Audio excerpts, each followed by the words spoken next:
The big bombshell Apple news of the last week is out.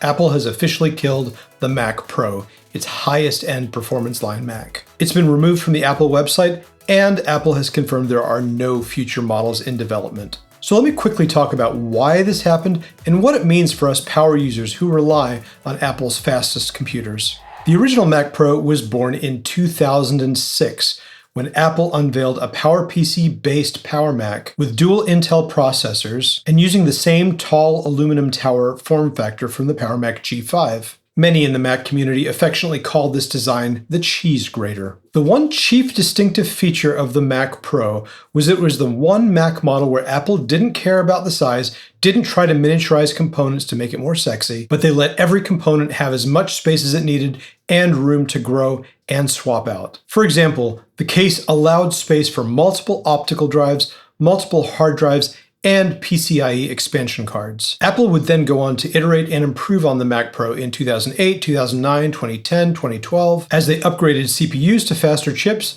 improved the graphics options, and offered better memory and storage support. From 2006 to 2013, the Mac Pro was the king of the Apple lineup. Then what happened, you may have wondered? Well, Apple redesigned the Mac Pro, but clearly with a completely different aesthetic in mind. In 2013, they junked the entire design and switched to this cute little black cylinder, affectionately called the trash can Mac. While it did offer faster chips and dual GPUs, Apple inexplicably threw away the main competitive advantage that the Mac Pro had. Gone was the expandability, the optical drives obviously, the hard drives, and the PCIe slots. In its place, Apple justified the removal of those things by incorporating Thunderbolt 2 and assumed that pro users would just transition over to using Thunderbolt devices instead of PCIe devices. It may have looked really cool, but the thing is, it really did not suit the needs of the pro market. Apple badly misread the needs of their customer base for this computer,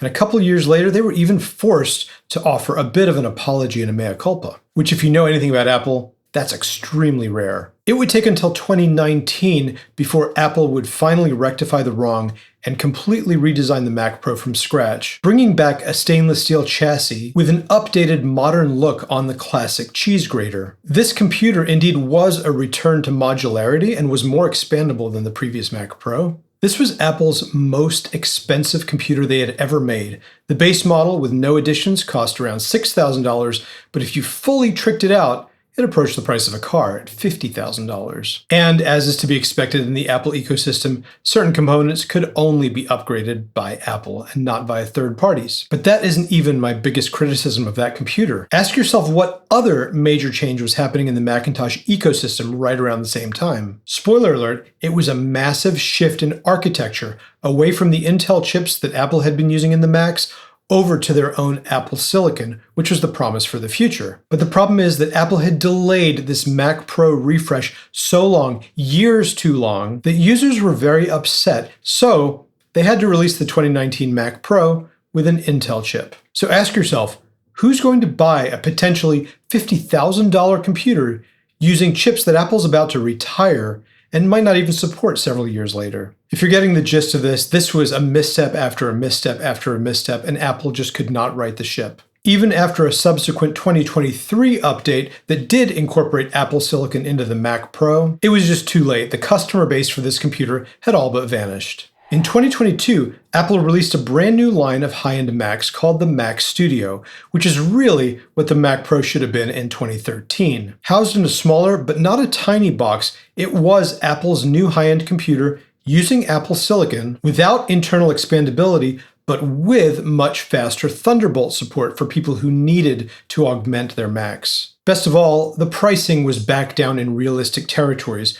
with the Mac Studio ranging from $2,000 to $4,000, plus higher-end options if you needed them. And that's how Apple arrived in 2026, boxed in with really no place to take the Mac Pro line. And so it ends, and the Mac Studio will be the high-end Mac for the years to come. When you compare the last Mac Pro with the last Mac Studio, the Studio pretty much wins almost every time. It's pretty much the same silicon, the same memory bandwidth, at half the price. You may lose the internal PCIe slots if you really need them, but you can add them via Thunderbolt via companies like Sonnet or OWC. Is it a big shocker? Not really. It is kind of the end of the era for the tinkerers among us and the high-end studio owners who wanted one machine to rule them all. Apple is simplifying. And if you remember that iconic 4-quadrant product grid that Steve Jobs was famous for and pretty much saved Apple, you may now understand where they're going. Apple Silicon is now able to power the fastest computers in the world efficiently, and its capabilities have leapfrogged the Intel chips of the older generation. I will miss the Mac Pro era myself. I got one of the very first 2006 models, and then I upgraded steadily from 2010, 2012. In fact, the 2012 one was unique. I wasn't planning to upgrade, but I just happened to be strolling through my local Best Buy and found the $37.99 high-end Mac Pro on sale for $24.99 for no reason at all. It does make you wonder why Best Buy was having trouble selling high-end Mac Pros. Anyway, I'd love to hear from you. Are you still rocking a cheese grater or a trash can? Are you still holding onto your PCIe cards? Or are you transitioning to a new Mac Studio, which, by the way, that's what I did. I've been rocking an M3 Studio as my main studio machine for a while now, and I love it. Never hit its limits. Drop your comments below. I'd love to talk about it. Thank you for listening. I'll see you on the next one.